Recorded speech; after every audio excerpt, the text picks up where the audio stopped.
It wasn't the way she looked at me that changed everything. It was the way she didn't let go. In that brief moment, her fingers told me stories her lips never dared to speak. Keynote 1. The first touch, it began on one of those evenings that carried a softness you could almost breathe in, the kind where the air feels heavy with something unsaid. I met her at a friend's small gathering, a quiet dinner tucked away in a warmly lit garden cafe. Laughter drifted between tables, candles flickered against old brick walls, and yet, amid all that familiar noise, she stood out. Not because she tried to, but because she didn't have to. She was older, confident without effort, the kind of woman who made silence feel like a language. Her dark hair, streaked faintly with silver, was pulled loosely behind her neck, and her eyes, calm and knowing, seemed to see right through the noise around us. When she smiled, it wasn't quick or polite. It was patient, deliberate, as though she'd learned that real warmth takes time to show. I remember noticing her hands before I even heard her voice. Elegant, steady, a small silver ring catching the light whenever she gestured. When she finally spoke to me, something simple about the dessert everyone was passing around. Her tone carried that effortless grace people spend their lives trying to imitate. I answered, half nervous, half curious, and somehow our conversation stretched far longer than I expected. The world around us blurred into background hum. She talked about music she used to love, books she reread when she couldn't sleep. I told her about the uncertainty of my 20s, how everything felt too loud, too fast. She listened, not to respond, but to understand, and every time I looked up, her gaze didn't wander. It stayed, grounding me. Then came the moment that would linger far beyond that night. Someone called her name from across the table. She turned, laughed softly, and, as she stood to go greet them, she placed her hand on mine, a casual gesture meant to say, "I'll be right back." But she didn't pull away right away. Her palm was warm, her fingers light but sure, and in that stillness, just a few seconds too long, I felt something shift inside me. Time stretched. My heartbeat echoed faintly in my chest, matching the quiet rhythm of her touch. It wasn't romantic yet, not in any obvious way. It was more like a promise neither of us had made, but both somehow understood. When she finally let go, it wasn't sudden. It was gentle, like she was leaving behind the memory of warmth itself. I watched her walk away through the soft blur of candlelight, her laughter mingling with the night air. I didn't know her story, her past, or why that small touch felt so impossibly meaningful. All I knew was that no one had ever held my hand like that before, and for the first time in a long time, I wanted to know what it meant. Keynote 2. The weight of her silence the next time I saw her, it wasn't planned. A week had passed since that quiet dinner, and I'd almost convinced myself that the moment with her, the warmth of her hand, the quiet way she looked at me, had meant nothing. But then there she was again, standing at the cafe counter one rainy afternoon, her hair damp at the edges, raindrops clinging to the sleeves of her cream-colored sweater. She saw me before I could decide whether to approach. A soft smile spread across her face, subtle but real. "You again," she said, her voice carrying that calm, melodic ease that made ordinary words feel like something else entirely. I laughed awkwardly, pretending surprise, and offered to buy her coffee.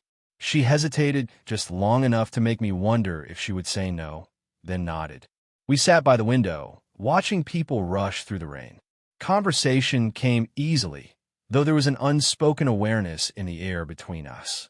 She asked about my work, my family, my plans, listening intently, her eyes never breaking contact for long. In return, she shared pieces of her life with careful restraint. A career that had once consumed her, a marriage that had ended years ago, the peace she'd learned to find in solitude. Every time she spoke, I caught glimpses of quiet strength, of someone who'd lived long enough to stop chasing things that weren't meant to stay. And yet, beneath her composed exterior, there was something fragile, almost hidden, a softness she rarely let through, except in her silences. There were moments when she wouldn't speak for several seconds after I said something. She'd just sit there, her fingers loosely curled around the cup, her gaze drifting outside. The silence wasn't uncomfortable. It was full, like she was weighing her words, or maybe feeling something she wasn't ready to name. At one point, our hands brushed as I passed her the sugar. It was nothing, a small accidental touch, but she froze. Her breath caught, so faintly I might have imagined it. She didn't pull away, not immediately. Her thumb grazed the back of my hand, once, as if testing whether the world would notice. Then she drew her hand back slowly, her expression soft but unreadable. The rest of the afternoon passed in a quiet rhythm. Rain tapping on the glass, the faint scent of roasted coffee, the low murmur of other lives around us. When she finally stood to leave, I walked her to the door. She looked up at me before stepping outside, her umbrella half open. For a heartbeat, neither of us said a word. Then she smiled, sadly almost, and said, "You have no idea how rare it is to feel understood, even for an hour." And before I could find an answer, she was gone, walking into the rain, leaving me standing there, hands still tingling with the ghost of her touch. Keynote 3. The space between us days turned into weeks, and she slipped into my life in quiet intervals, never planned, never forced. Sometimes I'd find her at the same cafe, sitting by the window with a book she seemed only half interested in. Other times, I'd see her walking through the park near my apartment, her scarf trailing in the breeze, a look of calm detachment softening her features. We'd talk, always in fragments, small pieces of connection scattered across different days. Yet every conversation left an imprint. There was something about her presence that demanded stillness, as if the world paused to make room for her. I started to notice details, the faint scent of jasmine that lingered when she leaned closer to show me something on her phone, the way she tilted her head when she listened, the soft, thoughtful silence before her laughter escaped. But between all that warmth, there was distance, an invisible thread that held us apart, no matter how close we stood. I could feel in the pauses, in the way she'd glance down whenever my words grew too personal or when my gaze lingered too long. It wasn't rejection, it was hesitation, the kind born of history, of lessons learned too late and scars too deep to ignore. One evening, as the sky faded into a muted gold, we walked along the quiet riverside. The air smelled faintly of rain, and the city lights shimmered across the water. I told her how much I'd been thinking about our last talk, how strange it felt to meet someone who made silence feel comforting instead of empty. She smiled, softly, but didn't reply. Instead, she stopped by the railing, looking out at the water. "You remind me," she said finally, "of someone I used to be brave for." Her voice carried a weight I didn't fully understand. When I turned toward her, she was already watching me, eyes steady, vulnerable in a way I hadn't seen before. For a long moment, we stood there, the distance between us smaller than ever, but still impossibly vast. When I reached out, tentatively, instinctively, she didn't move away. My fingers brushed hers, light as breath, and she let them rest there. Not holding, not taking, just existing. Her hand was cool from the evening air, her pulse faint beneath her skin. She looked down at our hands, then up at me again, her expression a mix of longing and restraint. "Some things," she whispered, "are beautiful because they stay unspoken." Her words stung and soothed all at once. I wanted to tell her that I didn't need promises, that sometimes just being near someone could feel like enough. But I stayed silent, afraid that saying more might break the fragile balance we'd found. We walked back in quiet companionship, our hands brushing once or twice, but never truly holding. The space between us wasn't empty.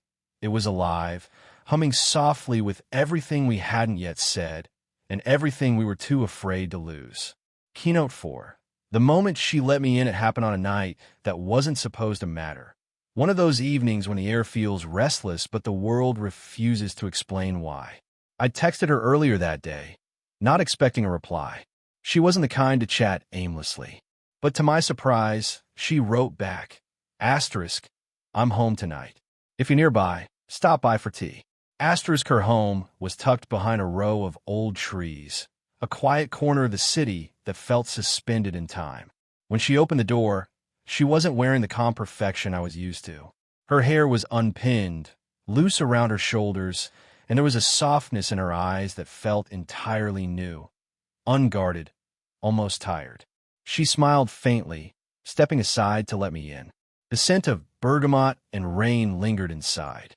A single lamp glowed in the corner, casting amber light across stacks of books and a piano that looked untouched for years. She moved around the small kitchen, her presence unhurried. "I wasn't sure you'd come," she said quietly. "You seem like someone who second-guesses everything." I laughed because she wasn't wrong. "Only when it matters," I said. She handed me a cup of tea, her fingers brushing mine again, an echo of that first night. The warmth of her touch made the air feel charged, like something was slowly shifting.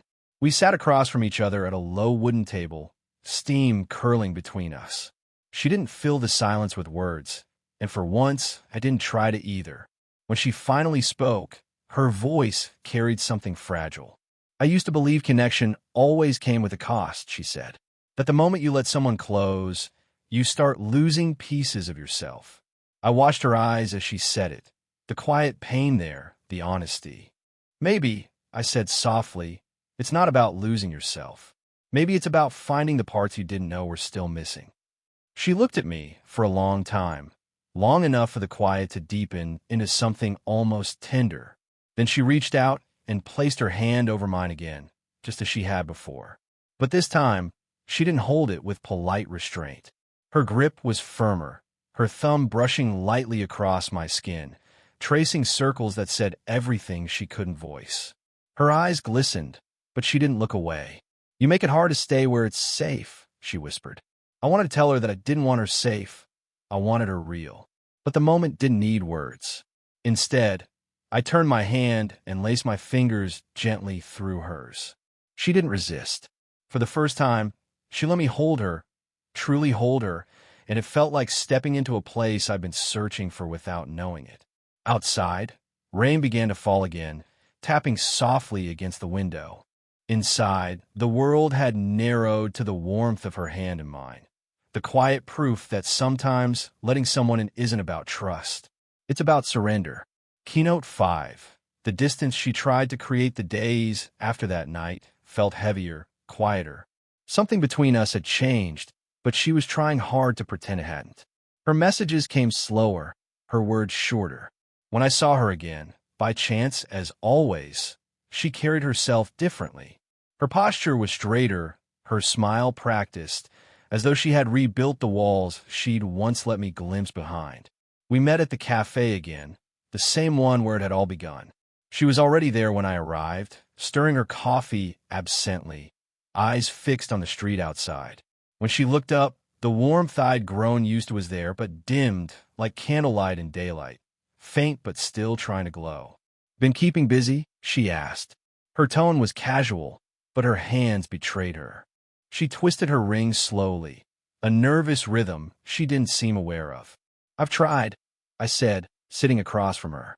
"But it's hard when someone keeps occupying your thoughts." Her eyes flickered. "Don't," she whispered, barely audible, almost pleading. "Don't make this harder than it already is." There was the wall rebuilt and guarded. I didn't push right away. We talked about safer things. A new book she'd started, a place she wanted to visit but probably wouldn't. But beneath every word was tension, thick, unspoken, trembling like the air before a storm. When I reached for the sugar jar, my sleeve brushed against her wrist. The touch was small, innocent, but she pulled back sharply, her breath catching. "You shouldn't," she said, voice tight. "I'm not someone you should get attached to." Her words hit harder than I expected. "You don't get to decide that," I replied quietly. For a moment, she looked torn between what she wanted and what she was trying to protect. She leaned back, folding her arms as if to contain the emotion pressing against her composure. "You're young," she said, her voice trembling slightly. "You still believe in things that time will teach you to doubt. And I've already lived the parts you're just beginning." She looked away then, her jaw tightening as if holding back something fragile. I wanted to reach out again, to remind her that age wasn't a boundary to connection, but her silence told me not to. When she finally met my gaze again, there were tears she refused to let fall. "You make me feel something I thought I was done feeling," she said softly. "And that terrifies me." Her confession hung between us like mist, beautiful and heavy. I didn't know what to say, so I simply sat there, watching her wrestle with her own heart. Before she left, she placed a hand on my shoulder, a brief touch, almost formal. "You deserve something easier," she murmured. And then she walked away, leaving me alone with the echo of her words and the lingering warmth of her hand. It wasn't rejection, not really. It was her way of creating distance, hoping that if she stepped back far enough, the feelings would fade. But love doesn't fade just because someone wills it to. It lingers in the silence, in the absence, and most painfully, in the space where her hand used to be. Keynote 6. When she let the walls fall, I didn't see her for almost 2 weeks after that day. The cafe felt emptier each time I passed it, the chair by the window somehow heavier for being unoccupied. I told myself I wouldn't go looking for her, but of course I did. There are people whose absence hums louder than any noise, and hers was one of them. Then one evening, as autumn began to turn the air crisp, I found her again, though not by coincidence this time. I'd gone to a small art exhibition she'd once mentioned, a place she loved for its quiet. And there she was, standing alone before a painting of a storm breaking over the sea. Her arms were crossed loosely, her expression unreadable. For a moment, I simply watched her, unsure if I had the right to interrupt whatever thought she was lost in. Then she turned, sensing me. The surprise in her eyes softened into something like relief. "I thought you might come," she said. "I almost didn't," I admitted. "I wasn't sure if you wanted me to." She smiled faintly. "I didn't, but that doesn't mean I didn't hope you would." Her honesty caught me off guard. We walked together through the gallery, our footsteps echoing softly on the polished floor. The paintings around us, faces, skies, oceans, felt like reflections of everything we hadn't been able to say. At one point, she stopped before a portrait of a woman looking away from the light. "She looks like she's trying to forget something she still remembers," I said quietly. Her eyes lingered on the painting. "Or someone she still loves," she whispered. When she turned toward me, her face was open in a way I'd never seen before. The guardedness was gone. There was no performance left, no practiced restraint. Just her, tired, human, real. "I try to stay away," she said, voice breaking slightly. "I thought distance would make it easier. But every time I try to forget you, I found myself missing things I shouldn't. The sound of your laugh, the way you listen, the way you look at me like you actually see me." I didn't say anything. I just stepped closer until I could feel the warmth of her body near mine, the soft rhythm of her breath. She didn't move away this time. Her hand found mine first, hesitant at first, then certain. Her fingers slid between mine, fitting perfectly, as though they'd been meant to find that space all along. She looked up at me, eyes shimmering. "You still want this?" she asked softly. I nodded. I never stopped. The moment felt infinite. Around us, the world stayed still. The air, the quiet hum of lights, the soft creak of the gallery floor. She leaned her forehead gently against mine, her voice barely above a whisper. "Then don't let go this time." And I didn't. Not then. Not when the night turned to rain. Not when she finally let the walls she'd built crumble completely. For the first time, she wasn't someone I was reaching for. She was someone who had reached back. Keynote 7. The warmth that stayed the days after that night felt softer, slower, like the world had taken a deep breath and decided not to rush us anymore. We didn't call it anything. There were no labels, no promises, no words big enough to hold what it was between us. It was simply there, a quiet understanding that found its way into every glance, every pause, every moment her hand found mine again.